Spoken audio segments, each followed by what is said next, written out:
I'm happy to be with you for our 5th visit, and our subject is a pleasing personality. Your personality determines whether people are attracted to you or shy away from you. It is the show window in which you display your character to the world, and it is the one thing which distinguishes you from all other human beings. It is your trademark by which people recognize you, and it is the thing which determines your success or failure in selling yourself through life. Therefore, you should see your personality just as others see it, so you may improve it where it needs improvement. Your personality consists of more than 30 different factors, traits, and characteristics. Because of the limit of time I can devote to this visit with you, I can mention only the more important of your traits of personality. But before I begin to describe these traits, I want you to know that every trait which goes into your personality is under your control, and you can improve it so it will be whatever you want it to be. Let us start with the most important trait of your personality, your mental attitude. This is a trait with which you attract people to you and cause them to like you, or repel them and cause them to dislike you. Your mental attitude must be positive if you attract people to you. How do other people know whether your mental attitude is positive or negative, you may ask? Well, the answer is easy.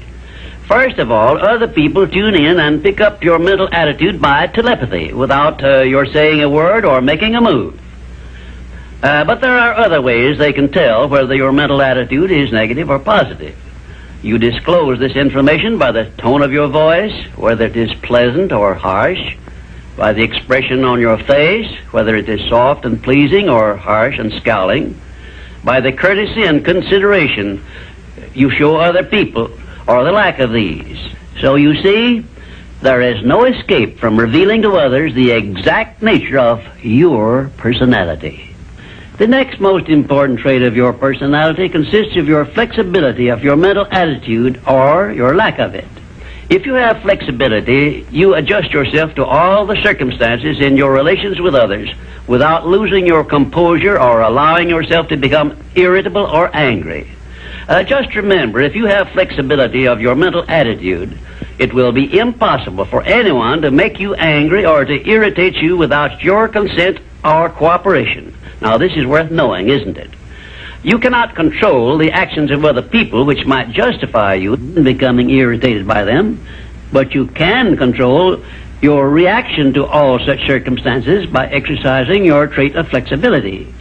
And you will observe that all people in the higher brackets of success have this flexibility, and they do control their reaction to the influences of other people. The third most important trait of a pleasing personality is the ability to control and direct your emotion of enthusiasm. Enthusiasm is one of the means by which you can give forcefulness to your words, but you must be able to turn it on and off at will as definitely as you can turn on and off water at the spigot. Uncontrolled enthusiasm often makes people boresome. It also may open wide the window to one's mind through which other people may enter and influence one in ways he does not wish to be influenced. The fourth most important trait of a pleasing personality is a sincerity of purpose. The person who is not sincere in all relationships with others is soon detected and rejected, because no one is attracted to the person who thus endeavors to deceive others. Sincerity is one quality of character which cannot be successfully faked, not even by the most astute rascal or the most efficient actor, because insincerity evermore carries with it some warning sign which other people recognize. You have only to go back into your own experience with insincere people to prove the truth of what I have stated. There are 26 other important traits which give one a pleasing personality, but I do not have time to give them to you in this visit. Now let us turn our attention to some of the common habits which destroy a pleasing personality. Please check yourself as I describe these negative habits, and you may make discoveries about yourself sufficient to enable you to rebuild your entire personality so it will become a master salesman in your behalf. 1. One of the most destructive habits which make one's personality objectionable is that of breaking in and running away with the conversation when others are speaking. And 2, sarcasm, expressed by insinuations and wisecracks which are not so wise, is near the head of the list of habits which give one a negative personality. And 3rd, vanity expressed by either words or actions is sure to make one unpopular. And 4, indifference in listening while others are speaking is sure to be noticed and resented. It is more profitable to be a good listener than it is to be a good talker, because one is always apt to learn something while listening to others, but never learns anything from hearing himself talk. 5, the attempt to flatter where flattery is obviously not deserved will bring quick resentment from others. Also, it will put them on notice, if they are wise, that the flatterer wants something he perhaps should not get. And 6, the habit of finding fault with the world at large and people in general is never a popular habit, and it is no part of a pleasing personality. It is far better to direct conversation to the circumstances and things which are right than to complain of those which one believes to be wrong. And 7, one of the very worst habits which destroy a pleasing personality is that of openly and directly challenging those with whom one may not agree, where there is no obvious reason for doing so, except the desire to be on the opposite side. And 8, the habit of volunteering unsolicited advice to others who have not requested it can make one an intolerable bore. Free advice usually is considered to be worth just what it costs, which is nothing but the patience with which to listen to it. And 9, the habit of speaking of one's physical ailments, worries, and personal problems may be tolerated by others, but this habit will never make one welcome or pleasing. If you wish to make yourself welcome in your relations with others, manage to talk about things which interest and concern those to whom you are speaking.